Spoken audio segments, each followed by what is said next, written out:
Hey everybody, this is Bev from Technique Tuesday.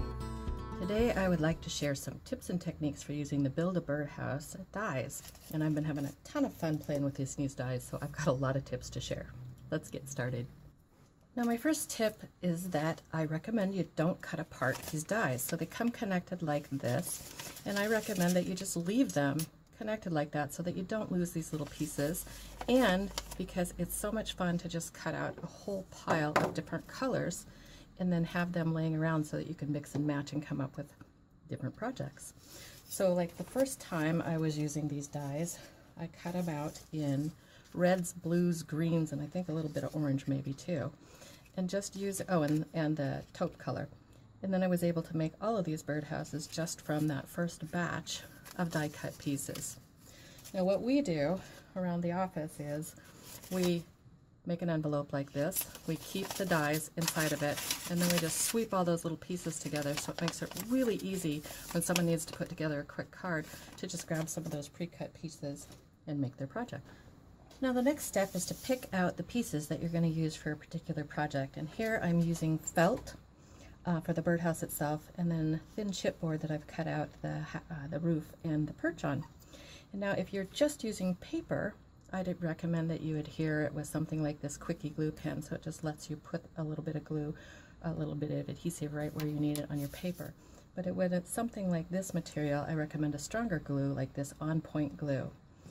Now there's a couple ways you can do this. One that I do regularly but takes some more time is I actually flip over the birdhouse and then go ahead and put the adhesive on the perch and on the roof, and then bring the birdhouse to it and adhere it like that.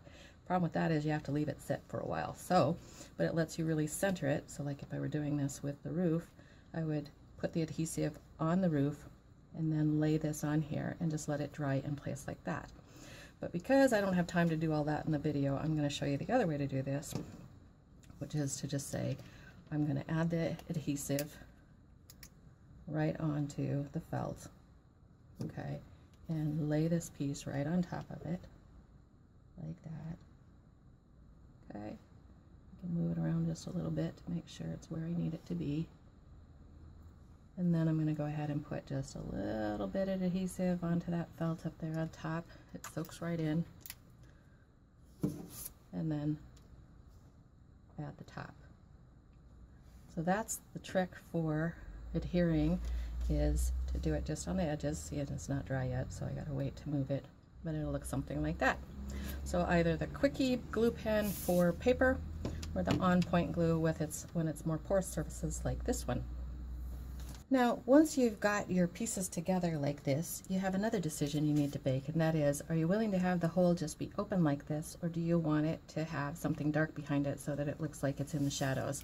And I prefer to have the shadowy look, so here's how I do that. Instead of trying to go find the little hole and fill that in with the actual circle that was cut out, instead I go get a piece of dark cardstock. This is just plain black cardstock, and I adhere it right there on the back. And what's cool about that, actually let me use the glue pen this time around. What's cool about that is that it lets it look like it's shadowy and dark back there, but also because it's on the back of the birdhouse, it looks even more like it's got a little bit of dimension to it, like you're really going inside of that birdhouse in some ways. So that's a quick and easy way to get that dark shadowy look in that hole that goes into your birdhouse. Now the regular size birdhouses are like this if you just cut them out and use them as is. But here's another cool technique, and that is to just cut off a little piece of the birdhouse to make it smaller. So whether you're using the 3-hole birdhouse like that one and cutting it down to be a 2-hole, or whether you want to take and just make one of these regular size birdhouse, so that's the regular size birdhouse. We've designed that perch so that it will slide up or down and fit on smaller ones too. So you can make these birdhouses be whatever size you need to fit your project. Now my last tip is to go ahead and cut out some white pieces too. And that's how we made these that look like they have wood grain. So I learned this tip from Tam, which is you just take a micron pen or some fine tip pen like this, and you start out and you just go and draw sort of organically, and then you do a swirl like that. And then the next one you go and you color around it, or just move around that knot that you made. You just keep sort of doing that over and over again until you end up with pieces that look kind of like these. So, and then once you've got your wood grain background, you can also do really cool things with your roof. So on this roof, what Tam did is she took her Copic markers, I hope you guys can see this, and she used 2 different shades of red, so it really looks like it's like that variegated, or that a metal roof with those different steps in it, to make the roof on that wood grain patterned birdhouse.